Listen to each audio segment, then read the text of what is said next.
దేవుని నామానికి మహిమ కలుగుగాక. ఈ అవకాశం ఇచ్చిన మరి మా ఆత్మీయ తండ్రి అయినటువంటి నరసారావణ గారికి, మా ఆత్మీయ తల్లి అయినటువంటి సరళమ్మ గారికి మా హృదయపూర్వకమైన వందనాలు తెలియజేస్తా ఉన్నాను. అలాగే మరి మాతో అంటే వారితో కలిసి మేము కూడా సువార్త పరిచర్యలో పాలుపంపులు పొందాం. అది మా సురేష్ అన్న. సువార్త అంటే ఏంటో నేర్చుకుంది సురేష్ అన్న దగ్గర, వాక్యం అంటే ఏంటో నేర్చుకుంది నరసారావణ గారి దగ్గర. కాబట్టి మా ఆత్మీయ తండ్రి గారు నరసారావణ గారు ఎక్కడికి వెళ్ళినా కూడా ఈ మాట చెప్తూ ఉంటాను. అలా చెప్పడం నాకు ఎంతో సంతోషం. ఎందుకంటే ఈరోజు ఈ స్థితిలో ఉన్నానంటే దానికి ముఖ్య కారణం మరి నరసారావణ గారు, వారి ప్రార్థన, మరి అమ్మగారు సరళమ్మ గారు వారు చేసిన ప్రార్థన. అయితే ఇక్కడ చిన్న ప్రార్థన చేసుకుని దేవుని వాక్యంలోకి వెళ్దాం. ఒక చిన్న వాక్యం చదువుకుందాం. అపోస్తుల కార్యము 1వ అధ్యాయం 7-8 వచనాలు చదువుకొని ప్రార్థన చేసుకుని దేవుడు మనతో మాట్లాడలాగున ముందుకు సాగుదాం. అపోస్తుల కార్యము 1వ అధ్యాయము 7-8 వచనాలు.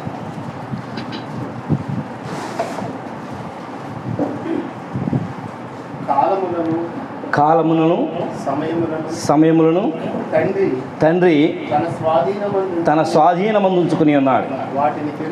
వాటిని తెలుసుకునుట మీ పని కాదు.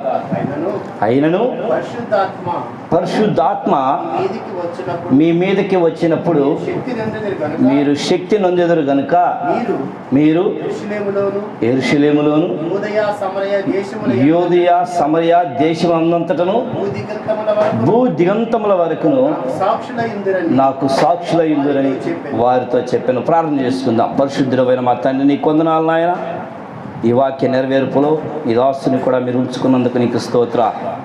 ఇక్కడ ప్రతి ఒక్కరూ ఒక గొప్ప సాక్ష్యము కలిగిన వారై అనేకులకు పంచుకునేట్టుకు నీ ఆత్మ నడిపింపు దయచేయండి. మా సాక్ష్యాన్ని నా తండ్రి నీవిచ్చిన ఈ గొప్ప సాక్ష్యాన్ని వీరితో పంచుకోవడానికి మీరు ఇచ్చిన గొప్ప ధన్యతకై స్తోత్రాలు చెల్లిస్తూ మీరు మాట్లాడి మీరు వహం తెచ్చుకోనండి. మమ్మల్ని మీ సిలువ చాటును మరుగుపరచమని యేసునామమున పరమ తండ్రి, ఆమేన్. దేవునికి మహిమ కలుగుగాక. ఇక్కడ మనం జ్ఞాపకం చేసుకున్నట్లయితే చాలా విషయాలు ఈ అపోస్తల గ్రంథంలో ఉన్నాయి.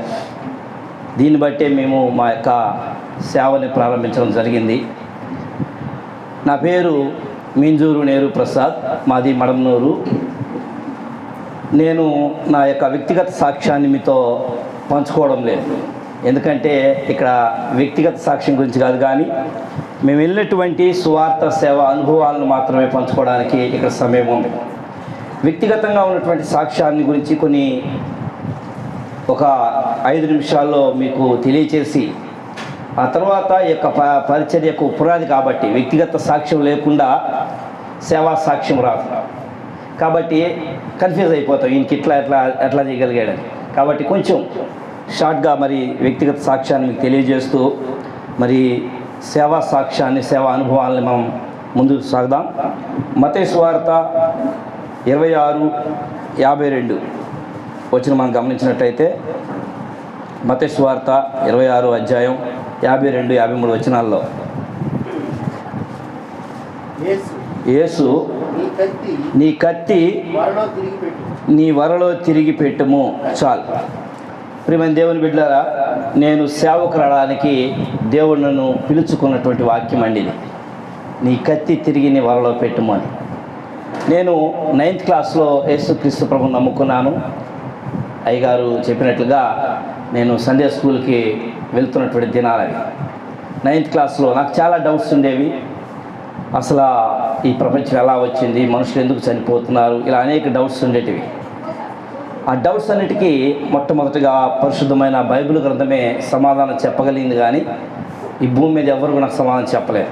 ఇప్పుడు కూడా మనకు అయ్యగారు అంటున్నారు డిస్కషన్ అని. డిస్కషన్ చేసినప్పుడు మనలో చాలామందికి సాటిస్ఫాక్షన్ కలగనంత మాత్రం మనం బాధపడకూడదు. ఎందుకంటే దేవుడు మనకు ఎంతవరకు అందించాలనుకుంటాడో అంతవరకే తీసుకోవాలి. కొరవ రాలేదంటే దేవుని కొరకు ఎదురు చూడాలి. నిజంగా నీకు ఆశ ఉంటే ఏదో టైంపాస్ కోసం డిస్కషన్ చేయాలంటే నేనే చేయొచ్చు. కాబట్టి దేవుని కొరకు ఎదురు చూస్తున్నప్పుడు దేవుడు నాకు ఇచ్చిన గొప్ప అనుభవం అది. నన్ను సేవకు పిలుచుకున్నప్పుడు అంటే 9th క్లాస్లో నేను ప్రభుని నమ్ముకున్నాను. అయ్యగారికి చర్చి దగ్గరికి వెళ్ళినప్పుడు అయ్యగారిని బాప్తిసం ఏమని అడిగాను. నువ్వు చిన్నపిల్లాడవరా, ఇంతలోకి నీకు బాప్తిసం ఎందుకు అన్నాడు. ఎందుకంటే పరిశుద్ధమైన బైబిల్ జరుగుతుంది, యేసు రక్తం ప్రతి పాపము కడిగి పవిత్రపరచు. నమ్మి బాప్తిసం పొందినవాడు రక్షించబడు, నమ్మని వానికి శిక్ష విధించబడు. ఈ వాక్యము చాలా గట్టిగా చెప్పేవాడు అయ్యగారు అప్పట్లో. బాప్తిసం లేకపోతే బాప్తిసం పొందండి లేకపోతే మీరు నరకానికి వెళ్తారని చెప్తూ ఉండేవాడు. అందరూ ఎట్లా ఫీల్ అవుతారు నాకు తెలియదు, కానీ నేనైతే చాలా భయపడేవాడిని. అయ్యగారు ఇట్లా నరకానికి వెళ్తా అంటున్నారు ఎట్లా అని. అప్పుడు అయ్యగారిని అడిగాను, అయ్యా బాప్తిసం ఏంటి అయ్యా అంటే, నువ్వు చిన్నపిల్లడు నీకేందుకు బాప్తిసం ఇంతలోకే, నువ్వు చర్చికి చక్కగా ఆ తర్వాత చూద్దామని. లేదన్నా నాకు బాప్తిసం కావాలి అని. మరి 6 నెలలు చర్చికి చక్కగా రారా అప్పుడు ఇస్తాను నీకు అని. సరే అని చెప్పి చక్కగా 6 నెలలు వచ్చాను. అయ్యగారు మర్చిపోయారు, నేను మాత్రం అదే గురి కాబట్టి 6 నెలల తర్వాత మళ్ళా అంటే 6 నెలలకు ఒకసారి అయ్యగారు బాప్తిసం ఇచ్చేవారు అప్పట్లో. అప్పుడు అయ్యగారు మళ్ళీ 6 నెలల తర్వాత మళ్ళీ అయ్యా మీరు బాప్తిసాలు తీసుకునే ఎవరైనా చేపైకి ఎత్తాను నేను ఎత్తాను. అరే నిన్ను కాదురా నువ్వు అందరు ఇంకెవరు చెప్పండి అన్న నాకు పేరు కూడా రాసుకో, నేను చిన్నపిల్లడురా నీకు బాప్తిసం ఇప్పుడు కాదని. లేదు ఇంతకుముందు అడిగితే మీరు ఇస్తా అన్నారు అన్న అంటే, ఇస్తాలే తొందర ఎందుకు నీకు ఇంతలేకే తీసుకుందోలే చిన్నపిల్లడివి కదా చదువుతున్నాగా చదువుకో అన్నాడు. అప్పుడు నేను అయ్యగారిని బలవంత పెట్టాను, లేదు ఇవ్వాల్సింది అన్నయ్య, నేను చనిపోతే నరకానికి పోతాను మీ వాక్యం చెప్తుంది కదా, పెద్దవాళ్ళ వరకే పోతారా పిల్లకాయలు పోరా, మరి నేను కూడా పోతానేమో నాకు భయం కాబట్టి నేను బాప్తిసం తీసుకోవాలి అన్నాను. అలా అన్నని బలవంతం చేసి అప్పట్లో ఉన్నటువంటి పిచ్చన్న గారి ద్వారా బాప్తిసం తీసుకోవడం జరిగింది. ఆ తర్వాత సురేష్ అన్న వాళ్ళతో పాటు అంటే ప్రతి సువార్తలో సురేష్ అన్న ముందు నాయకుడిగా ఉండి నడిపించేవాడు ఆ దినాల్లో. అప్పుడు ఆ యొక్క సువార్తలకు వెళ్తూ మా ప్రసాద్ అన్న నా సంఘ పెద్దగారు ఉండేవారు, ఆయనతో కలిసి సువార్తకు వెళ్తూ ఉండేవాళ్ళు. అట్లా వెళ్తూ ఉన్నప్పుడు ఈ వాక్యము ద్వారా నేను సేవలోకి రావడం జరిగింది. ఎందుకంటే నా యొక్క ఉద్దేశం ఏంటంటే సేవకులు ఆ సేవ చేస్తూ చాలా కరువుగా చాలా బాధగా, అంటే అందరూ కానుకలు తెచ్చి దాన్ని డివైడ్ చేసి, ఇప్పుడంటే జీతాల సేవకులు అయిపోయారు, ఆ దినాల్లో జీతాల సేవకులు కాదు, వాళ్ళకున్న సంఘాల్లో నుంచి వచ్చిన కానుకలు తెచ్చి అప్పుడు 20 సంఘాలలో పెట్టుకొని అక్కడ అప్పుడు ఆ సుబ్రహ్మణ్యం నాకు అన్నవాడు, ఆయన ఒక్కరే స్పాన్సర్ చేసేవాడు అప్పట్లో.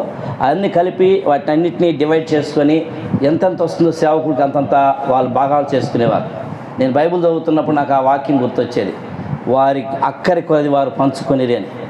నాకు చాలా బాధ వేసి నేను ఎప్పుడు సేవకుని కాకూడదు, ఇక నేను సేవకులకు సహకరించేవాడిగా ఉండాలి అని జాబ్ చేయాలని నిర్ణయించుకుంటూ ఉన్నాను.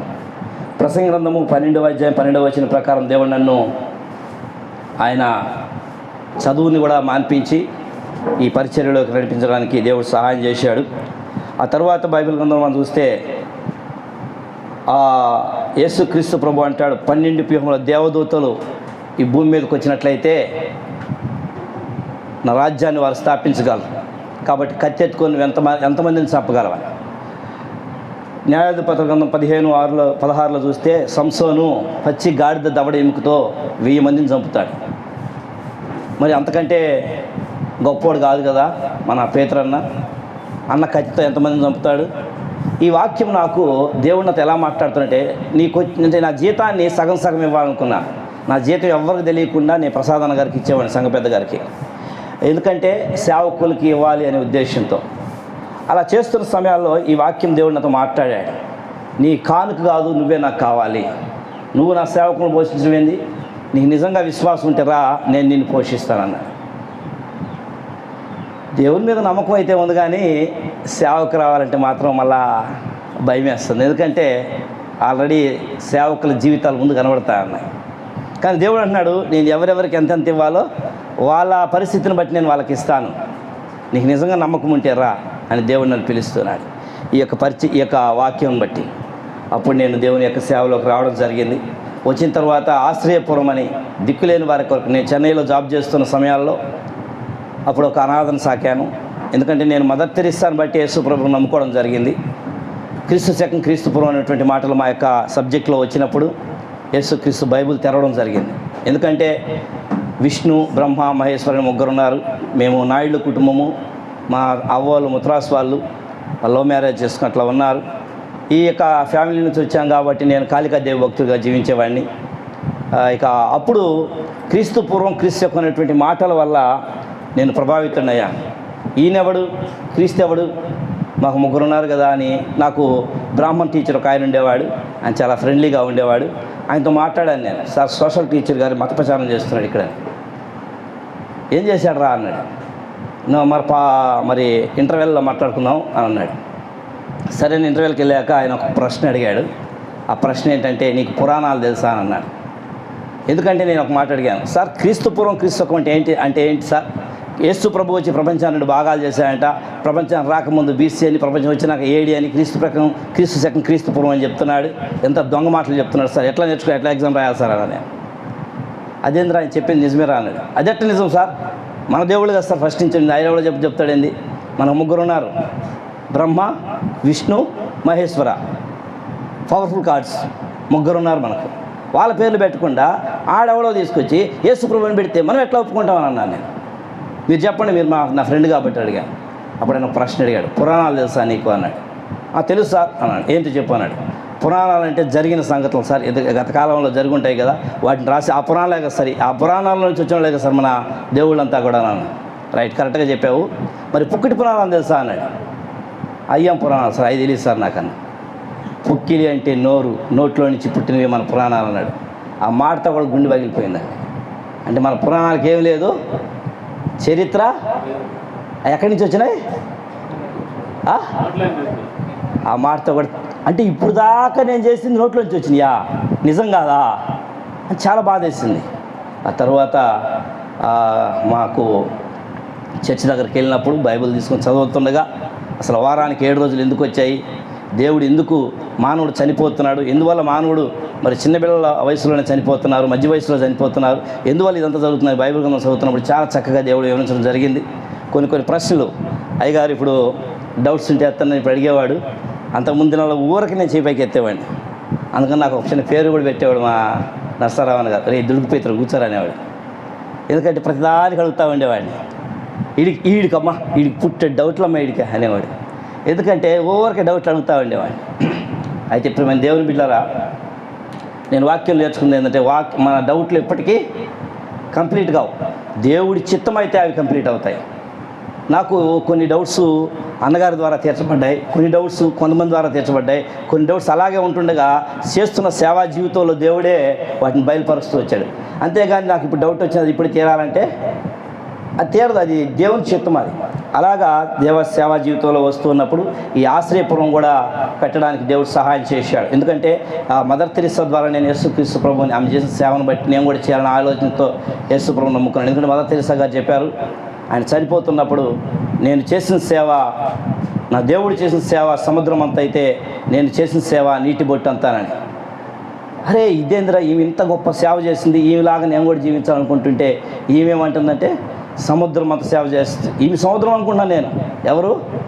మదర్ తెరిసా సముద్రం అంత సేవ చేసింది. ఎక్కడ చూసినా ఆమె మరి అనాథాశ్రమాలు, ఎంతో కుష్టివ్యాధికి మాకు ఒక బుక్కే ఉండేది అప్పుడు, నానిటేల్ బుక్. చాలా సంతోషం వేసింది. కానీ ఆమె చివరికి నన్ను నీరసపరిచేసింది. ఏం నీరసపరిచిందంటే, నా దేవుడు చేసిన సేవ సముద్రం అంత అయితే నేను చేసిన సేవ. అరే ఏం మనుషులు రా వీళ్ళు, నీటి బొట్టు గురించి పెద్ద బుక్ రాశారు, మరి ఆ సముద్రం ఎక్కడ ఉందని అని వెతకడం ప్రారంభించాను. మన సముద్రం గొప్పదా, నీటి బొట్టు గొప్పదా? మరి నీటి బొట్టు గురించి ఒక పుస్తకమే రాశారు, మరి సముద్రం గురించి ఏం రాయాలి? ఈ సముద్రం ఎక్కడుంది? నా దేవుడు సముద్రం అంతా సేవ చేశాను, ఆ సముద్రం ఎక్కడుందని ఎతకడం ప్రారంభించినప్పుడు అప్పుడు మొట్టమొదట నేను చర్చిలో రావడం జరిగింది. అలాగా యేసు ప్రభువులోకి ముందుకు సాగాము. ఇలా చెప్పుకుంటూ పోతే సమయం చాలదు, వ్యక్తిగత సాక్ష్యం నేను చెప్పడం లేదు.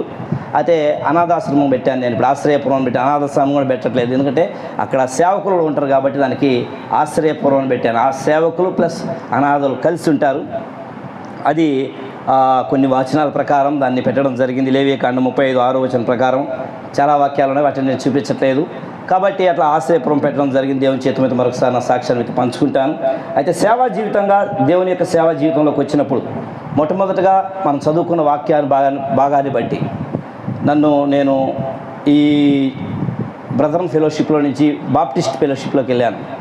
ఎందుకంటే చర్చి కడుతున్నప్పుడు నేను ఆ చర్చి కట్టడానికి నేను కూడా సహకరిస్తున్నప్పుడు మరి నా ఆత్మీయ తండ్రి నరసరావణ గారు, సరళమ్మ గారు నా మీద చాలా కోప్పడి నన్ను చాలా ద్వేషించారు. ఎందుకంటే ఆ దినాల్లో వాళ్ళు ద్వేషించినప్పుడు నేను చాలా బాధపడ్డాను, కానీ ఇప్పుడు సంతోషిస్తున్నాను. ఎందుకంటే ఏ తండ్రికైనా బిడ్డ బయటికి వెళ్ళిపోతే బాధగా, ఎందుకు ఎక్కడ పాడైపోతాడోనని. ఆ బిడ్డ బాగుపడితే మొట్టమొదటి సంతోషపడేది ఆ తల్లిదండ్రులే కదా. కాబట్టి అలా ఆ దినాల్లో వాళ్ళు బాధపడ్డారు. కానీ దేవుడు పిలుచుకున్నాడు కనుక వెళ్ళినప్పుడు నాకు 2002లో నన్ను రెవరెండ్గా 2002లో నేను సేవలోకి వచ్చాను. 2010లో నన్ను రెవరెండ్గా అభిషేకించారు. అంటే బాప్టిస్ట్లో అట్లా అభిషేకిస్తారు, పాస్టర్గా అభిషేకిస్తారు, తర్వాత రెవరెండ్గా అభిషేకిస్తూ ఉంటారు. అట్లా 2010లో నన్ను రెవరెండ్గా అభిషేకిస్తూ ఉన్నారు. అప్పటికి నేను 4 చర్చెస్లో పాస్టర్గా బాప్టిస్ట్ చర్చెస్లో ఉంటూ ఉన్నాను. అప్పుడు రెవరెండ్గా అభిషేకిస్తున్నప్పుడు ఈ మత్తయి సువార్త 24:14లో ఒక మాట రాయబడి ఉంది. 24:14లోను మత్తయి సువార్త, మార్కు 13:10లోను ఒక మాట రాయబడి ఉంది. అదేంటంటే సర్వలోకానికి సత్య సువార్త ముందుగా ప్రకటించబడాలి, ఆ తర్వాతే అంతం వస్తుంది అని దేవుడు నన్ను అంటున్నాడు. ఈ 4 సంఘాల్లో నిన్ను ప్రార్థన చేసుకోవడానికి నేను పిలవలేదు. నేను భూదిగంతాల వరకు పిలవడానికి నా శిష్యుని నేను పిలిచాను. నువ్వు ఇక్కడ కూర్చొని ప్రార్థన చేస్తావా, లేచిరా నువ్వు సువార్త చేద్దు అంటుంటే నేను రాలేను ప్రభు, నా వల్ల కాదు, నాకు అంత జ్ఞానం లేదు, ఏదో మరి నేను సేవకుడినే కాకూడదు అనుకున్నాను, కానీ నేను పోషిస్తారా అంటే సేవలోకి వచ్చాను. ఈరోజు నువ్వు నాకు అన్నీ సహకరిస్తున్నావు.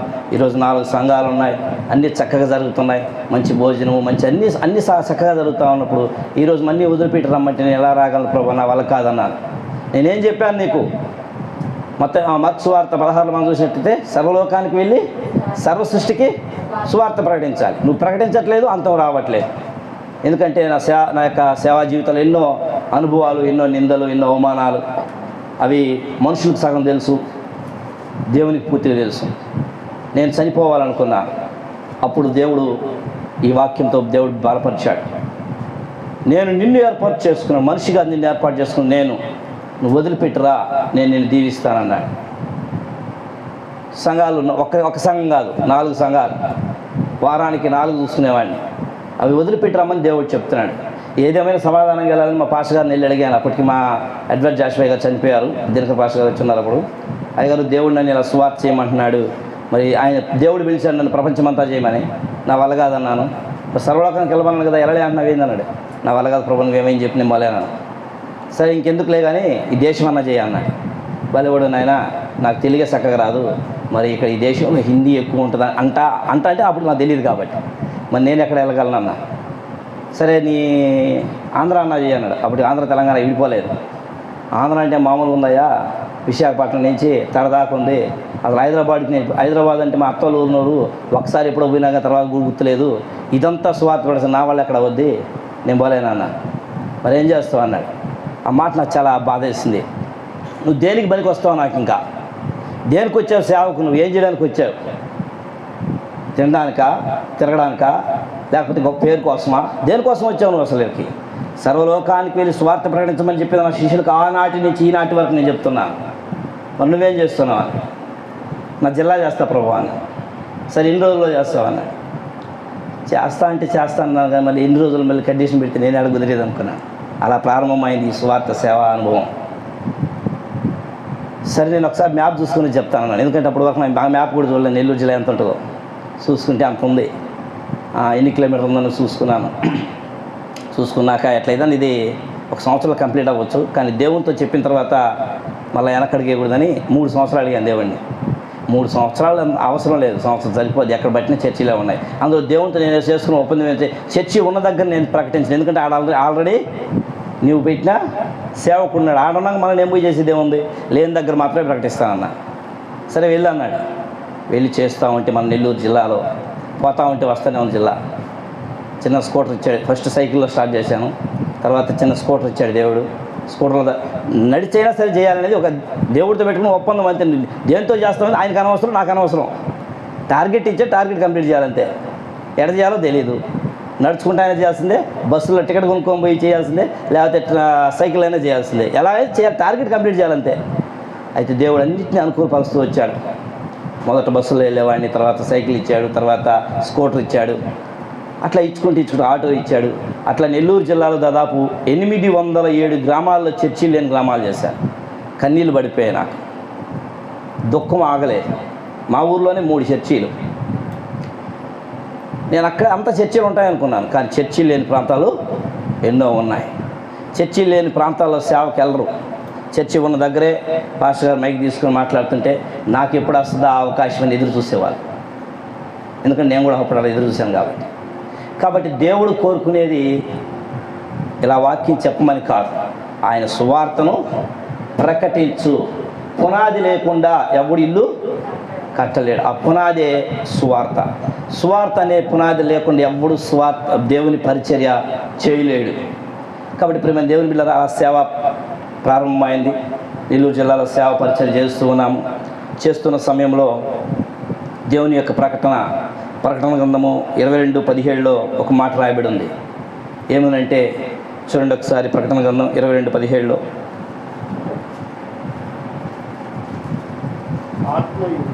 ఆ ఆత్మయు పెండ్లి కుమార్తెయు రమ్ము అని చెప్పుచున్నారు.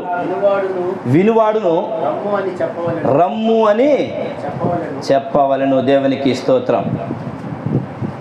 పెళ్లి కుమారుడు రెడీగా ఉన్నాడు. ఇప్పుడు మనకు పిలిస్తే వస్తాడు ఆయన. ఏం చేస్తే దమ్ముందా? దేనికి? పిలవడానికి. పిలవాలంటే ఏమై ఉండాలి? మరి ఉందా? సిద్ధపడండి. నువ్వు సిద్ధపడితే సరిపోదు. ఈ దేశాన్ని, ఈ ప్రపంచాన్ని నువ్వు సిద్ధపరచాలి. ఆ పని దేవునికి పెట్టిపోయాడు. ముందు నేను అప్పుడు ప్రభుని అడిగాను, నేనే సిద్ధపడలేదు ప్రభువా, నువ్వు వస్తే నేను పోతానో లేదో నాకే నమ్మకం లేదు. మళ్ళీ ఈ ప్రపంచం సంగతి దేవుడికి ఎరక, నువ్వు తాగునైనా కొద్ది రోజులు బైబిల్ చదువుతాను, కంప్లీట్ అయిపోయి అన్నాను. బైబిల్ కంప్లీట్ అయినాక ఆయన కంప్లీట్ అయింది కానీ నువ్వు మాత్రం కొంచెం ఆగు, మా ఊరు వాళ్ళకి చెప్పలేదు ముందు నేను, అందుకే మొదటి వాక్యం చెప్పాను.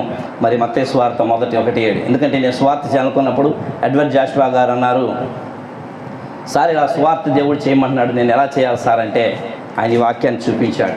మొట్టమొదట నువ్వు ఉన్న గ్రామాల్లో సువార్త ప్రకటించు, తర్వాత పక్క గ్రామం అలా చేస్తూ నువ్వు ముందుకెళ్ళు, దేవునికి తోడుగా ఉంటాడన్నాడు. అలాగే నెల్లూరు జిల్లా సువార్త ప్రకటించడం జరిగింది. మొదట యెరూషలేములోను, తర్వాత యోదయలోను, సమరయలోను, గలియలోను, భూదిగంతాల వరకు దేవుడు ఈరోజు తీసుకెళ్తా ఉన్నాడు. ఈరోజు ఇండియా మొత్తంలో అనేక ప్రాంతాల్లో, రేపు నెలలో కూడా ఒరిస్సా వెళ్తా ఉన్నాం. ఒరిస్సా వరి భయంకరమైనటువంటి ప్రాంతం అది.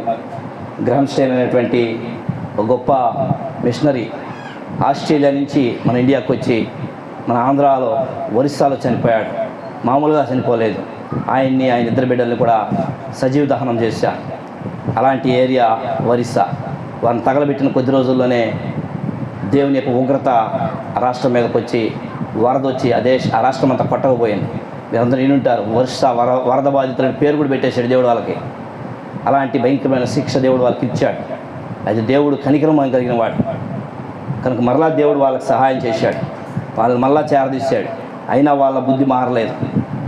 కొన్ని సంవత్సరాల క్రితం ఇందాక పాస్టర్ గారు చెప్పినట్లుగా, అయ్యగారు చెప్పినట్లుగా, పాస్టర్కి ఇద్దరు బట్టలు ఉడదీసి అందరి ముందు పాస్టర్ అమ్మని ఆ పాస్టర్ ఎత్తుకొని బట్టలు లేకుండా నడుచుకుంటూ పోతుంటే వాళ్ళందరూ ఎగతాళి చేస్తూ ఉండేవారు. అలాంటి ప్రాంతం ఒరిస్సా ప్రాంతం. ఈ ప్రాంతానికి చాలా రోజుల నుంచి దేవుడు నన్ను వెళ్ళమని చెప్తుండే కానీ అన్నటువంటి ఇలాంటి సిచ్యువేషన్లు, రెండోది అక్కడ యాంటీ కన్వర్షన్ బిల్ కూడా ఉంది కాబట్టి అక్కడ పోవడానికి నాకేమాత్రం అసలు ఇష్టం లేదు. కానీ ప్రభు మాత్రం వెళ్ళమని ఇది 3వసారి చెప్పడం కనుక ఈ నెల 21 వెళ్ళాలనుకుంటున్నా. అయితే ఈ సేవా పరిచర్యలో ఆడవాళ్ళే కాదు, మగవాళ్ళే కాదు, ఆడవాళ్ళు కూడా హతసాక్షులైన వాళ్ళు ఎంతోమంది ఉన్నారు. నిజంగా ప్రేమ దేవుని బిడ్డలారా, నేను మిమ్మల్ని కోరుకునేది ఒకటే, నా సాక్ష్యము, నా అనుభవం చాలా తక్కువ, చాలా చిన్నదండి. నా సాక్ష్యం చాలా చెడ్డది ఉండవచ్చు, లేదా నా సాక్ష్యం మీకు అర్థం కాకపోవచ్చు. కానీ మీరు ఇది అయిపోయిన తర్వాత ఎప్పుడైనా సరే మీరు ఖాళీగా ఉన్నప్పుడు, చాలామంది దగ్గర సెల్ ఫోన్స్ ఉంటాయి, టీవీలు ఉంటాయి, దయచేసి మీరు ఎప్పుడైనా చూడాలి అని అనిపిస్తే హతసాక్షులను చూడండి. వారు నీ కోసం చనిపోయిన వారు. హతసాక్షులను నువ్వు ఎప్పుడైతే చూస్తావో దేవుడు నీ హృదయాల కార్యం చేస్తాడండి. నీ కోసం కష్టపడ్డ వ్యక్తులు వాళ్ళు, నీ రక్షణ కొరకు ప్రాణం పెట్టిన వారు. మన దేశానికి సువార్త తోమా ద్వారా వచ్చిందని అందరికీ తెలుసు. కానీ ఆయన ఎలా చనిపోయాడు అనేది ఎవరికి అందరికీ తెలియదు, కొంతమందికే తెలుసు. కాబట్టి ఈ దేశం కోసం ఎంతమంది చనిపోయారు, ఎక్కడెక్కడి నుంచో వచ్చి చనిపోయారు. మరి ఈ దేశంలో పుట్టి పెరిగిన నీ పరిస్థితి ఏంటి? ఒక్కసారి మనం ఆలోచించుకుంటే మన ఒళ్ళు, నాకైతే నా రోమాలు లెక్కపడొస్తాయి. యెషయా గ్రంథం 6వ అంటాడు యెషయా భక్తుడు, నేను నా నిమిత్తం ఎవడు పోవునంటే ప్రభువా నేనున్నాను నన్ను పంపు అన్న ఆ మాట నేను లేచి నిలబడి ఇతర రాష్ట్రాలకు వెళ్ళడానికి దేవుడు సహాయం చేశాడు. అయితే సమస్యలు ఉండవా అంటే ఉంటాయండి, ఇందాక చెప్పాను కదా. కానీ అవి మనకు ముట్టకుండా చూసుకునే దేవుడు మన ప్రభు. వరుసగా నాకు దాదాపు 5-6 సన్నివేశాలు జరిగాయి ఈ సేవా జీవితంలో. 5-6 సన్నివేశాలు చెప్పుకోవడానికి సమయం చాలు కాబట్టి మచ్చుకు 2-3 చెప్పి నేను ముగిస్తాను. నా మీద 3 కేసులు ఉన్నాయి. రౌడీ షీటర్ కూడా ఓపెన్ చేస్తామన్నారు. కొట్టినందుకు కాదు, తిట్టినందుకు కాదు, కేవలం స్వార్థ పత్రిక పంచినందుకు. దేవుని మహాకృపను బట్టి 2 కొట్టేశారు. ఒకటి ఇంకా ఏలాడుతూ ఉంది. అది ఎప్పుడు పోద్దో తెలియదు. ఎందుకంటే స్వార్థ పరిచయం చేస్తున్నప్పుడు ఎంతోమంది అల్లరి మూక, వాళ్ళకి ఒక్క పేరు పెట్టచ్చు, వేరే పేర్లు పెట్టలేదు. వాళ్ళ పేర్లు మనం చెప్పలేదు. వాళ్ళ బైబిల్ గ్రంథం వాళ్ళకి పెట్టిన పేరు ఏంటంటే అల్లరి మూక. లేకపోతే పని ఎవరో చెప్తున్నారు. ఆ పనికి వారు కొంతమంది, కాబట్టి అందరు కాదు కొంతమంది. కాబట్టి వాళ్ళు ఏం చేస్తారంటే ఎలాగైనా దీన్ని ఆపాలి అనేటువంటి ఆలోచన, అది జరగదని వాళ్ళకి తెలుసు, కానీ వాళ్ళు ఏదో చేస్తూ ఉంటారు. అలా చాలాసార్లు. ఒకసారి నిజంగా గొప్ప అద్భుతం చేస్తాడు. నిజంగా మనం దేవుని సువార్త ప్రకటించాలండి. దయచేసి నా సేవా అనుభవంలో చెప్తున్న ఒకే ఒక్క మాట ఏంటంటే, దేవుడు నాతో సూటిగా మాట్లాడిన మాట, సంఘంలో వస్తున్నటువంటి విశ్వాసులకు, సేవకులు క్రమం కలిగి జీవించాలి. మనం దేవుని మందిరానికి వెళ్తాం, 10 ఏళ్ళు వెళ్తాం, 5 ఏళ్ళు వెళ్తాం. ఈరోజు ఈ క్రైస్తవ ప్రార్థనా మందిరం, మేమైతే విద్యా ప్రకటన ప్రార్థనా మందిరం పెట్టుకున్నాం. అది దేవుడు నాకు ఇచ్చినటువంటి దర్శనాన్ని బట్టి యెహోవాకి ప్రియమైన ప్రకటన చేసే ప్రార్థనా మందిరాలుగా ఉండాలనే ఉద్దేశంతో నేను దాన్ని స్టార్ట్ చేసి ఈరోజు 22 సంఘాలు దేవుడు ఇచ్చాడు. అవన్నీ మారుమూల ప్రాంతాల్లోనే చేస్తూ ఉన్నాం. అయితే ఛత్తీస్గఢ్లో కొన్ని, మహారాష్ట్రలో కొన్ని, మరి తెలంగాణలో, ఇట్లా మన నెల్లూరు జిల్లాలో కూడా దేవుని సంఘాలు మారుమూల ప్రాంతాల్లో ఉన్నాయి. అయితే 7 సంఘాలు అయ్యగారు సంపూర్ణంగా 8 నాకు ఏమనుకున్నా సరే 8 సంఘాలు 8 సంఘాలు అయ్యగారు ఎలా కట్టారో మీకు తెలుసో తెలియదో నాకు తెలియదు, ఎందుకంటే అయ్యగారు చెప్పుకుంటారు అనుకుంటున్నాను. ఒకవేళ నాకు తెలిసిన అనుభవాన్ని బట్టి నేను నా సేవా అనుభవం కంటే అయ్యగారు చేసిన సేవా అనుభవం చాలా గొప్పది కాబట్టి కొంత మీతో పంచుకోవాలనుకుంటున్నాను. ఎందుకంటే ఆ కష్టం మనకు తెలియాలి. ఊరికే రాలేదు ఈరోజు ఈ ఫ్యాన్లు, ఈ చర్చి, ఇదంతా ఊరికే రాలేదండి. అయ్యగారు ఎంత కష్టపడ్డారు. నిజంగా ఆయన చూస్తే నాకు చాలా సిగ్గేస్తుంది. ఈరోజు సేవకు రావడానికి అదే కారణం. ఎందుకంటే సేవకులను పేరు పెట్టుకుంటాం, పాస్టర్లను పెట్టుకుంటాం, పని చేయం. ఇందాక అయ్యగారు చెప్పారు, పాస్టర్ అంటే పని చేసేవాడుగా ఉండాలని. పాస్టర్లను పెట్టుకుంటాం. మా సంఘాలు కూడా అదే, ఆ పుట్టులో మేము బాప్టిస్ట్ చర్చిలో ఉన్నప్పుడు అదే వాదించేవాళ్ళం.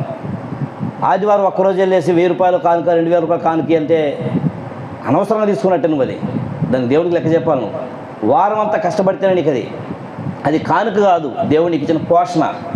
అది జీతం కాదు, అది కనికరపడి ఇస్తున్నది. అది మనం ఏమనుకుంటే అది శాలరీ అనుకునేసి చాలామంది ఆదివారం నేను సేవకు వెళ్తాను కాబట్టి దేవుడు మాకు కానిస్తాను. అన్నగారు బ్యాంక్ జాబ్ చేస్తూ కూడా ఫుల్ టైం సేవగా రాలేదు. అయ్యగారు బ్యాంకులో క్యాషియర్గా ఉండి ఈ పరిచర్యను ప్రారంభించాడు. అప్పుడు స్టార్టింగ్ మాలవీనగర్లో చిన్న చర్చి ఉండేది. ఆ చర్చిలో అయ్యగారితో మాకు పరిచయం ఉండేది. అప్పటి నుంచి మా అవ్వగారు ముందు నమ్ముకున్నారు అయ్యగారు చెప్పినట్లు. ఆ తర్వాత మా అమ్మ, నేను అందరూ నమ్ముకున్నాము. అలా దేవుళ్ళో ఎదుగుతూ ఉన్నాము. ఆ తర్వాత మొట్టమొదటగా అయ్యగారు ఆ మాలవీనగర్లో చేస్తూ ప్రార్థన కూడిక జరిగిస్తూ మొట్టమొదటి చర్చి మడమనూరులో కట్టడం జరిగింది. అందుకే అయ్యగారు ఎప్పుడు అంటుంటాడు మడమనూరు తల్లి సంఘం అని. కాబట్టి అలా ప్రారంభమై ఈరోజు 8 సంఘాలు కట్టబడ్డాయంటే దాని వెనక అయ్యగారి, అమ్మగారి యొక్క కన్నీరు ఉంది అన్న విషయాన్ని మనం మర్చిపోకూడదు. మీకు ఇప్పటికి కూడా ఇంత వయసులో వారి ఆరోగ్య పరిస్థితులు బాగలేకున్నా కూడా గృహదర్శనాలు చేస్తూ ఉంటారండి వారు.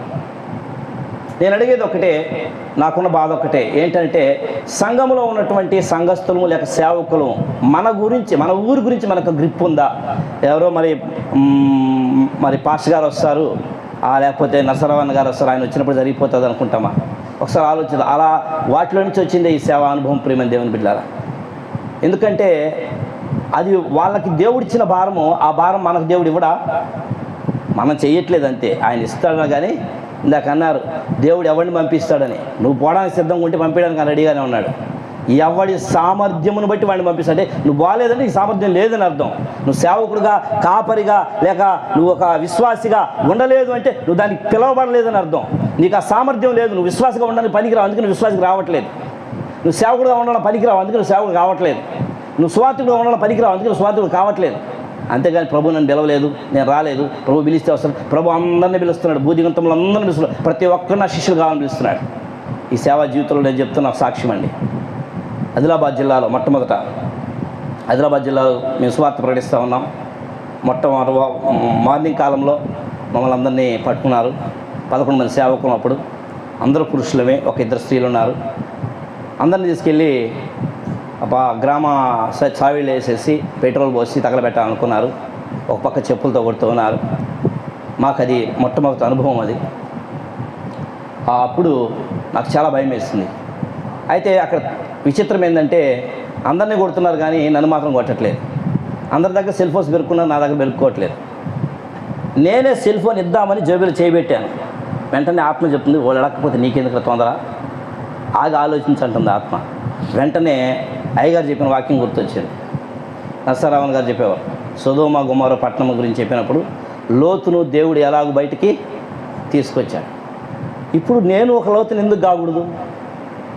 దేవుడు నన్ను ఎందుకు ఇక్కడికి తీసుకెళ్ళాడు? ఆ రోజు అంతమందిలో తీసుకొచ్చినాడు అనే డౌట్ నాకు అక్కడ వచ్చింది. దేవుడు సహాయం చేశాడు. వెంటనే కొడతా ఉన్నారు, సైడ్ ప్లీజ్ అన్నాను. అంటే నాకు లోపల సైడ్ అంటే 2 కొడతాను అనుకుంటున్నా. అందరిని ఒకటే కదా, సైడ్ అంటే 2 ఇస్తారని తెలుసు. కానీ నేను సైడ్ అనగానే వాళ్ళిద్దరు సైడ్ అయ్యారు. అరే ఇదేదో బలి విచిత్రంగా ఉంది అనుకొని కొడుతున్న వాళ్ళ మధ్యలో నుంచి ఇట్లాగే వెళ్ళాను. 200 మంది ఉన్నారండి జనాభా మొత్తం, ఆ గ్రామ సావిడి బయట లోపల. అట్లా అందరూ సైడ్ అంటే అంత సైడ్ జరుగుతూ ఉన్నారు. ఏదో నేను దేవదూతనైన ఇట్లాగా. లోపలైతే ఆ ఫీలింగే ఉంది, కానీ ఒక పక్క దడబుడుతూ ఉంది. దొరికితే మాత్రం పచ్చడే. ఎందుకంటే వాళ్ళని కొట్టిన కొట్టుడు కంటే నా కొట్టుడు ఇంకా ఎక్కువగా అవుతుంది. సరే మొత్తానికి అందరూ బయటకు వచ్చేసారు. నేను బయటకు వచ్చేసాను. బయటకు వచ్చేసాక ఒకసారి తిరిగి చూసుకుని ఏమో జనాభా 200 మంది. ఉదయాన్నే 8 గంటలప్పుడు పట్టేశారు మమ్మల్ని. ఎక్కడికి ఆగకూడదు అనుకొని ఒక 2 అడుగులు ముందుకేశాను. ఆ తర్వాత పేతురు వాక్యం గుర్తొచ్చింది. ఏందో తెలుసా, నేను ఇది కలయా నిజమా అని బయటకు వచ్చాక నాకు ఒక డౌట్ వచ్చింది. మనం అందరం 11 మంది కదా, అక్కడ కేకలు నిలబడతా ఉన్నాయి, లోపల కొట్టుకునే కేకలు ఒక పక్క నిలబడతా ఉన్నాయి.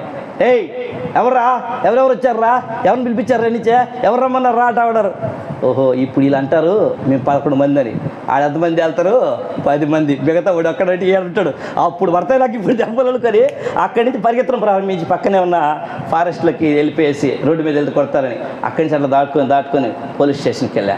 పోలీస్ స్టేషన్కి వెళ్తే ఆల్రెడీ వాళ్ళు ఎస్ఐకి చెప్పే కొడుతున్నారు. ఇక దాని గురించి ఎక్కువ చెప్పట్లేదు మీకు. డిఎస్పీ దాకా వెళ్ళింది. ఆ దినాలు ఇది జరిగి 7 సంవత్సరాలు అయింది. ఆ దినాల్లో ఇప్పుడు ఇంకా ఎక్కువ ఉంది, అప్పుడు తక్కువ.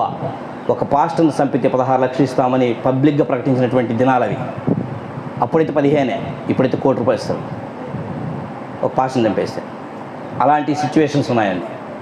మరి ఇన్ని తెలిసి ఎందుకు వెళ్తున్నామంటే యేసుక్రీస్తు ప్రభు వాక్యం చెప్తుంది ప్రకటన గ్రంథంలో, బ్రతికి ఉన్నామన్న పేరే కానీ నీవు ఏ విషయంలో, యేసు ప్రభు విషయంలో మృతులువా, లోకం విషయంలో మృతులువా?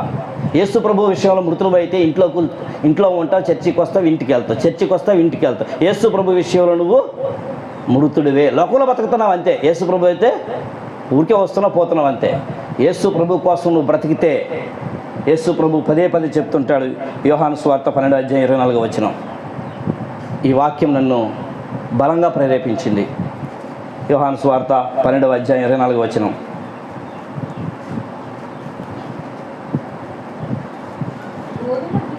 గోధుమ గింజలు భూమిలో పడి చావ కుండిన ఎడల అది ఒంటిగానే ఉండును, అది సచ్చిన ఎడల విస్తారముగా ఫలించును.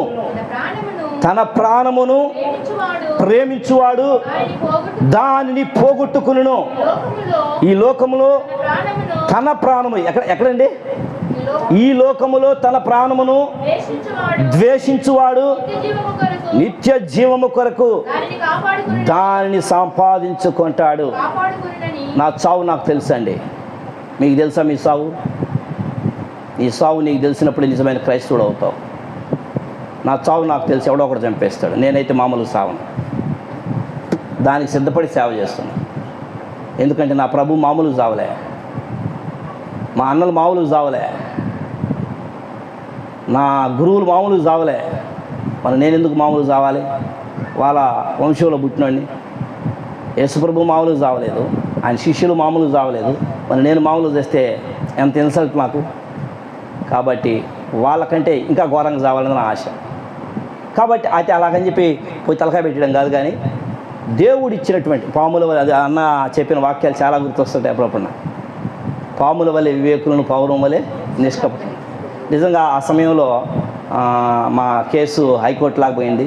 సుప్రీంకోర్టు లాయర్ గారు ఫోన్ చేస్తే అప్పుడు వదిలిపెట్టారు అక్కడి నుంచి. అంత పెద్ద ఇష్యూ అయింది, దాని గురించి చెప్పట్లేదు మీకు, ఎందుకంటే చాలా సమయం పడుతుందని. మచ్చుకు మరలా చెప్తాం. అక్కడ వెళ్ళిపోయాక మరలా మరుసటి నెలలో సిద్దిపేట జిల్లాకి వెళ్ళాం. అక్కడ మళ్ళా పట్టుకున్నారు. పట్టుకోగానే పోలీస్ స్టేషన్లో పెట్టంగానే నిజంగా నాకు ఎంత ఆనందమో తెలుసా. ఎస్ఐ గారు అన్నారు, నిజంగా చచ్చిపోయిన మేలు అనిపించింది నాకు ఆ ఎస్ఐ గారు ఇచ్చిన సాక్ష్యానికి. భూలోకములు తలకిందులు చేయవారు ఇక్కడకును మాకు అసలు అప్పుడు చచ్చిపోతే అంత బాగా అనిపించింది. మీరు ఆదిలాబాద్లో దెబ్బలు తినవాలే కదా, మీరు భూలోకాన్ని తలకిందులు చేద్దాం అనుకున్నా. అసలు ఆయనకు వాక్యం తెలియదేమని తెలీదు. ఆయన అల్లరోడు, నేను వాళ్ళ పేర్లు అల్లరోడు చెప్తా, వాళ్ళ కేటగిరీ అల్లరదు కాబట్టి. నేను ఈ సీట్లో ఉన్నంత వరకు మీరు ఇక్కడెక్కడ సువార్త చెప్పలేదు. భయపడబాకండి. క్రైస్తవుడు భయపడితే క్రైస్తవుడు కాదు, భయపడిన వాడు క్రైస్తవుడు కాదు. అయితే మరి సురేష్ గారు చెప్పినట్టు సురేష్ చాలా జ్ఞానవంతుడు. ఊరికే అట్లా పైకి కనబడతారు కానీ శాంతి తెలివితే అట్లా ఆయన కూడా. ఈరోజు నేను ఈ స్థితిలో ఉన్నానంటే నా భవిష్యత్తులో ఒక మార్గాన్ని నిర్దేశించిన వాడు సురేష్. ఎందుకంటే నా 10th అయిపోయిన తర్వాత ఇంటర్ చదవాలా ఐటీఐ చదవాలా అనుకున్నప్పుడు అట్లా డిస్కషన్ వచ్చినప్పుడు మా నాన్నకి నాకు వ్యవహారం వచ్చింది. అప్పుడు సురేష్ అనే నా జీవితాన్ని ఒక దారిలో పెట్టాడు. ఇట్లా బాగుంటుందని సలహా ఇచ్చాడు. అన్నగారు గుర్తుందో లేదు కానీ నాకు బాగా గుర్తుంది. అప్పుడు అలా దేవుడు మంచి తెలివితేటలు అన్నగారికి ఇచ్చాడు. కాబట్టి ప్రేమ దేవుని బిడ్డలారా, ఈ యొక్క వాక్య ప్రకారం నాకు భలే సంతోషం వేసింది. ఆ ఎస్ఐ గారు అన్నాడు, సిఐ గారు ఏమనంటే, ఈ కుర్చీలో ఈ సీట్లో నేనంతవరకు ఎట్ట స్వార్థ పడేస్తారు చూస్తాను రా అన్నాడు. కానీ అదే సిఐ గారు కరెక్ట్గా 3 నెలలు గడవకముందే ప్రజెంట్ ఈ రోజుకి కూడా సెంట్రల్ జైల్లో ఉపసలకి పెడుతున్నాడు. ఇప్పటికీ దాదాపు 6 సంవత్సరాల పైన అయింది. ఆయన మాట చెప్పి పాపం అనిపిస్తుంది ఆయన చూస్తే. భలే కొట్టాడండి. ఎట్లా కొడతారో తెలుసా, టైర్ లోపల రబ్బర్ వస్తుంది, టైర్ బెల్ట్లు అంటారు వాటిని. వాటిని తీసుకొచ్చి పాపం ఎస్ఐ గారు మంచివారు కానీ ఆయన ఉద్యోగం పోద్దని ఇక ఆయన ఫస్ట్ ఒక చిన్న దెబ్బ కొట్టాడు. ఏరా నీ మేనమామ అల్లుడు అయినా అని అన్నాడు. అప్పుడు కోపం వచ్చింది ఆయనకి. ఎందుకంటే ఎస్ఐ గారిని ఇన్సల్ట్ చేసి ఆయన ఎంత ట్రైనింగ్ చేసినాడు.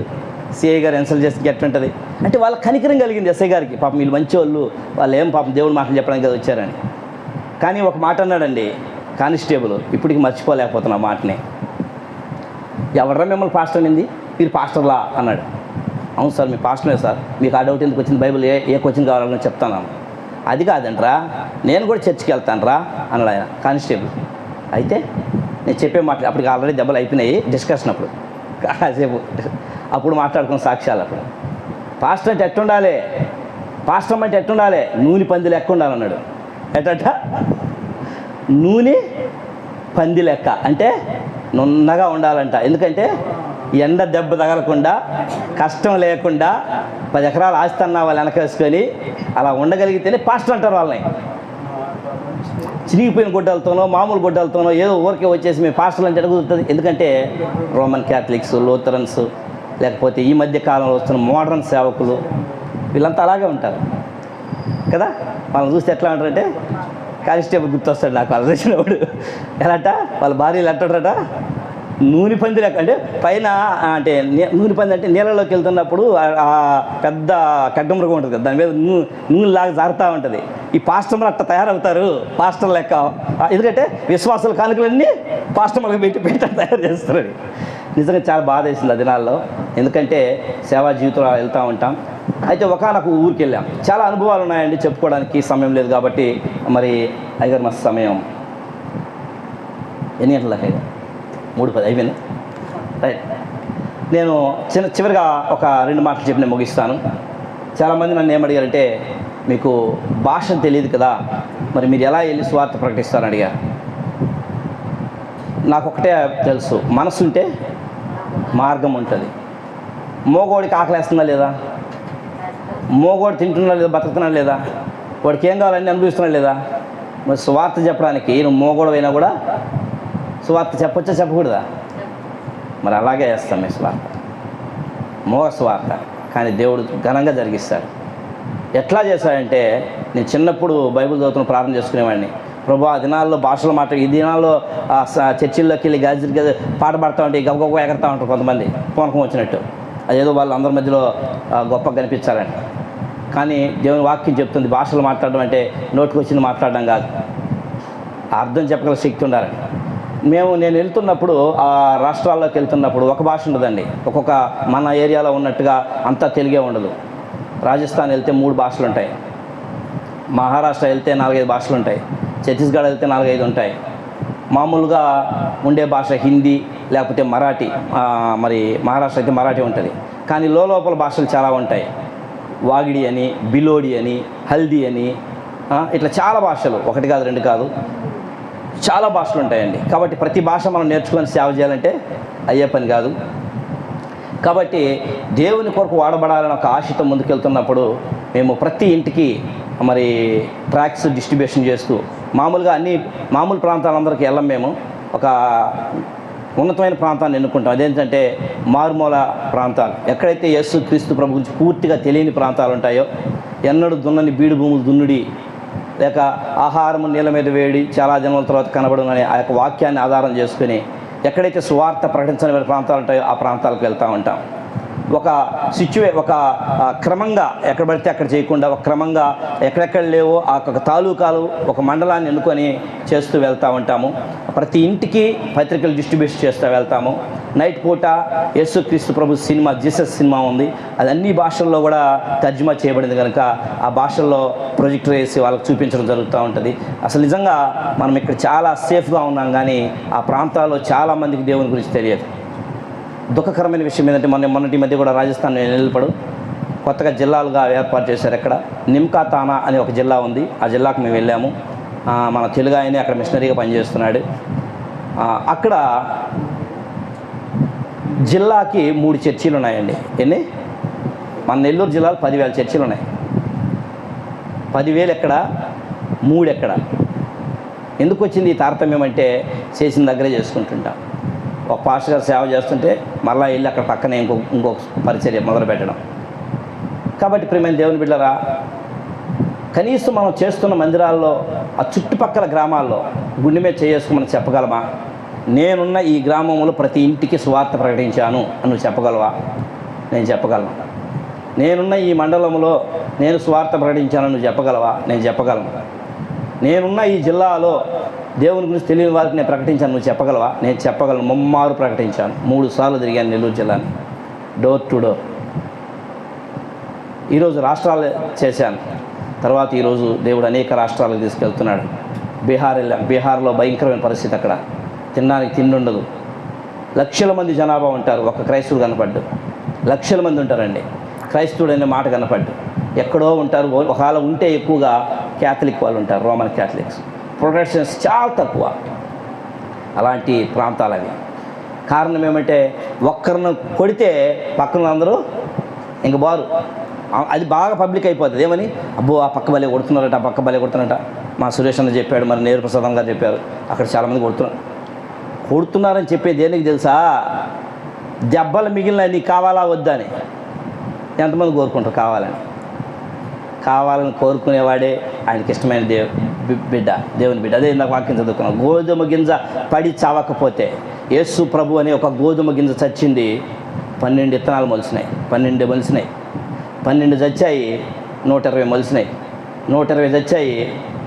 ఇందాక అయ్యగారు చెప్పారు మొట్టమొదటి ప్రసంగంలో 200 సంవత్సరాలు మరి లేదు అని, సంఘం లేదనండి. మొట్టమొదటి సంఘం ఎక్కడ కట్టబడ్డారని ఎవరు అడిగారు? రోమా సామ్రాజ్యంలో కట్టారు, కాన్స్టెంట్ చక్రవర్తి కాలంలో. చర్చి వేరు, సంఘం వేరు. కట్టిన చర్చి అప్పుడు రోమన్ క్యాథలిక్స్ కట్టిన మొట్టమొదటి చర్చి అది. చర్చి అనేది అప్పటివరకు లేదు. 200 సంవత్సరాలకు చర్చి లేదు.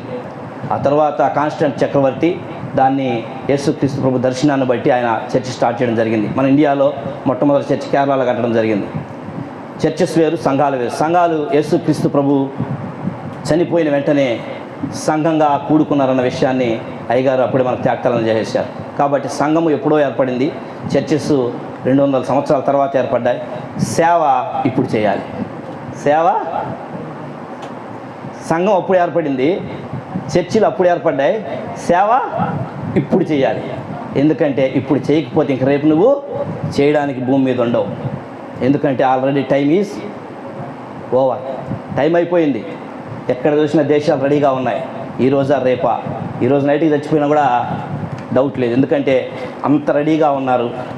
ఇలాంటి సమయాల్లో దేవుని స్వార్థ ప్రకటించాలన్న మనస్సు నీకుంటే చాలు, నీ సాక్ష్యం చెప్తే చాలు, దేవుడు నీకు చేసిన అద్భుతాలు చెప్తే చాలు. మీకు ఏ భాషలో పత్రికలు కావాలన్నా, ఎన్ని పత్రికలు కావాలన్నా అయ్యగారు అందిస్తారు, లేదంటే నా చెప్తే నేనే అందిస్తాను. మీరు పిల్లల మధ్య సేవ చేస్తారా, ఆ బుక్స్ నేను అందిస్తాను. దేనికైనా రెడీగా ఉన్నాం మేము. అయితే సంఘాన్ని పెంచే విషయంలో మీరందరూ బాధ్యత తీసుకోవాలి. అయ్యగారు ఎప్పుడూ ఒక మాట అంటాడు, ఆత్మలు ఒక ఆత్మను మీరు రక్షించాలి, ఒక ఆత్మను తీసుకురావాలి. చెప్పడమే కానీ మనం చేస్తున్నామా? ఆలోచన చేయండి ప్రియమైన దేవుని బిడ్డలారా. మన గ్రామానికి మనం చెప్పే ఒకే మాట, ఎవరు వినరు సార్, వినరని నువ్వు ఎలా స్టేట్మెంట్ ఇస్తావు చెప్పకుండానే? ఈరోజు రాజస్థాన్ ఎక్కడ 3 రోజులు ప్రయాణం చేయాలండి. నేను ఈ మాట చెప్పిన ముగిచేస్తున్న సమయం అయిపోయింది కనుక, రాజస్థాన్కి 3 రోజులు ప్రయాణం చేయాలి. అక్కడికి వెళ్ళి నేను 70 మందికి బాప్తిసాలు ఇచ్చాను. ఎంతమందికి అండి? 70 మందికి. అంటే ఉన్నారనే లేరని ఇప్పుడు చేసేవాళ్ళే లేరు, కోత విస్తారమే కానీ. కాబట్టి ఇప్పుడైనా ప్రార్థన చేద్దాం, ప్రభువా పనివారిని పంపండి, పనివారిని పంపండి అని ప్రార్థన చేద్దాం. కోత విస్తారంగా ఉంది. దేవుడు చూసి చూసి చూసి చూసి ఇప్పటికీ 2000 సంవత్సరాల గడప మీద నిలుచుకొని కాళ్ళు నొప్పులు పుడుతున్నాయి. వేసే ఎన్ని రోజులు నిలుచుకున్నాడు? 2000 సంవత్సరాలు నిలుచుకోవాలి. దేనికోసం? నీకోసం, నువ్వు లేస్తావని. నువ్వేం లేట్లా ఆయనకి కాళ్ళు నొప్పులు పుడుతున్నాయి. రమ్మని నువ్వు పిలుస్తావేమో అనుకుంటే ఇప్పుడు కూడా యేసు ప్రభు కాసేపు బాగా నేను కూడా. ఎందుకంటే ఒరిస్సా పోయిస్తాను ఆయన, తర్వాత వద్దులే ఉండవా, పాపం ఒరిస్సాలో జనాభా చేసిపోతే మన నన్ను అవుతావేమో, నా బాధ్యతగారిని పోయిస్తాను. చేయాల్సిన సేవ ఎంతో మనం చేయాలి. మన కుటుంబాలను పోషించుకోవడం మనం బతకట్లేదు. మన కుటుంబం వదులుకోమని చెప్పట్లేదు. అయ్యగారు చెప్పినట్టు కుటుంబాన్ని వదిలేసి సేవ చేసుకుంటూ వెళ్ళిపోవడంగా, కుటుంబం చూసుకుంటూ మనం సన్యాసులం కాదు, సన్నాసులం కాదు, దేవుని కొరకు జీవించే ఉన్నతమైన వ్యక్తులం. యేసు ప్రభు కుటుంబాన్ని విడిచిపెట్టాడు కానీ తల్లిని విడిచిపెట్టలా, తండ్రిని విడిచిపెట్టలా, కుటుంబంలో ఉన్న వ్యవస్థని విడిచిపెట్టలేదు. ఆయన విడిచిపెట్టాడంటే దేవుని పరిచర్య కొరకు. అందుకే చిన్నప్పుడు అన్నాడు ఏమని, అమ్మా నాతో నీకేం పని, అమ్మా నాతో నీకేం పని అన్నాడు. పెద్దయినాక నీతోనే నాకు పని అన్నాడు యేసయ్య. అమ్మ ఇదిగో నీ కుమారుడు. అవసరం ఆ రోజు అమ్మని తలుసుకోవడం యేసు ప్రభు. అంటే కుటుంబాన్ని ఆయన మర్చిపోలేదండి. కాబట్టి నువ్వు కుటుంబాన్ని చుట్టూ తిరగాల్సిన అవసరం లేదు. కుటుంబం దేవుడి పని నువ్వు చేస్తే కుటుంబం నీ చుట్టూ తిరుగుతుంది. దేవుడి పని చేస్తే మనం అన్నిటి కోసం కుటుంబాన్ని వదిలిపెడతాం. ఏడకు పోవాలన్నా కుటుంబాన్ని వదిలిపెడతాం. స్కూల్కి వెళ్ళాలన్నా, కాలేజీలకు వెళ్ళాలన్నా, చదువుకోవాలన్నా, ఇంకెక్కడికి వెళ్ళాలన్నా కుటుంబాన్ని వదిలిపెడతాం. దేవుడి సేవ అంటే మాత్రం ఫ్యామిలీ బ్రదర్. ఎంత స్వార్థం చూడండి ప్రియమైన దేవుడు. కాబట్టి సేవ జీవితంలో నిన్ను ఎవ్వడేమండు, ఇదిగో 3 సంవత్సరాల పైన అయిపోయింది, ఇంటికి కూడా రాలా, ఇక ముందు రాలుతుందో రాలదో నాకు తెలియదు. ఎందుకంటే ఆయన అన్నాడు కదా, నా ఆజ్ఞ లేనిదే వెంట్రుకైనా కూడా, సీమ కాదు వెంట్రుక కూడా కింద రాదు. నా ఆజ్ఞ తీసుకోవాలి ఎవడైనా రాల్చాలంటే. ఎందుకంటే నా దగ్గర 12 వ్యూహముల దేవదూతలు ఉన్నారు. ఒక్క మాట పలికితే, ఒక్క వ్యూహం అంటేనే 6000 సైన్యం. 12 అంటే 48, 4,80,000 మంది. ఒక్క దేవదూత ఒక్క రాత్రికి 1,85,000 మంది చంపగలదు. మరి 4,85,000 మంది దేవదూతలు దిగినారంటే పరిస్థితి ఏందో అర్థం చేసుకోలేగా. అలాంటి శక్తి మనం అనుకుంది కానీ దాన్ని కప్పెట్టి పెట్టామంతే. మన పవర్ వాళ్ళకి తెలియదు. ప్రార్థన చేస్తే రాజ్యాలే మారిపోతాయి. కానీ దేవుని కృప మన మీద ఉంది. సువార్త ప్రకటించాల్సిన భారం మన మీద ఉంది. కనీసం నువ్వు ఉన్న గ్రామాన్ని, నీ పక్కనున్న గ్రామాన్ని నీ సంఘానికి నడిపిస్తున్నావా? సంఘం అనేది కేంద్ర స్థానం, పరలోకపు గవి, అక్కడ నడిపించాలి. అట్టి కృప దేవుడు మనకు దయచేసి. మేము ఎక్కడ ఏ ప్రాంతాలకు వెళ్ళినా సువార్త ప్రకటించి అక్కడ పాస్టర్ గారికి అప్పచెప్పి వచ్చేస్తూ ఉంటాం. కాబట్టి ఇక్కడ ప్రతి ఒక్కరు కూడా మా సాక్ష్యాన్ని పంచుకోవడం ముఖ్య ఉద్దేశం ఏంటంటే సువార్తను మనం కొనసాగించాలి. ఇప్పుడు మీరు అందరూ కలిసి రేపు నాతో కూడా ఒరిస్సాకు రమ్మని చెప్పట్లేదు. రాగలిగిన దమ్ము ధైర్యం ఉంటారండి. తిరిగి వస్తామని ఆశ పెట్టుకునే వాళ్ళు ఎత్తు రావద్దు. దేవుడు మనకిచ్చిన సామర్థ్యాన్ని బట్టి, దేవుడిచ్చిన పిలుపుని బట్టి, దేవుడిచ్చిన ఆ యొక్క శక్తిని బట్టి నువ్వు రాగలిగితే ఓకే. రాలేకపోతే నువ్వు ఉన్న ప్రాంతంలోనే, నీ ఊర్లోనే ఎంతోమంది నువ్వు వెళ్ళనటువంటి కుటుంబాలు ఎన్నో ఉన్నాయి. మేము కట్టే చర్చి దగ్గర మా విశ్వాసాలకు అదే చెప్తాను నేను. నీ ఊరిలో ప్రతి ఇంటికి నువ్వు వెళ్ళావా? వెళ్ళలేదు సార్. మరి వెళ్ళకుండా వాళ్ళు నమ్ముకోలేదు, నువ్వు ఎడ చెప్తావు? వెళ్ళి పత్రిక ఇచ్చి చెప్పేసిరా. వాడు నమ్ముకోకపోతే అప్పుడు నేను ఈ ఊరు మొత్తం చెప్పాను సార్, నేను చెప్పాను సార్, మేము చెప్పాను సార్, కాదు మేం కాదు, మేమంటే రాంగ్, అది నేను చెప్పాను సార్. నేను ఒక్కదాన్నా? అవును, నువ్వు ఒక్కదానివే కదా పరలోకం పోయేది, మరి సువార్త ప్రకటించాల్సి కూడా నువ్వు ఒక్క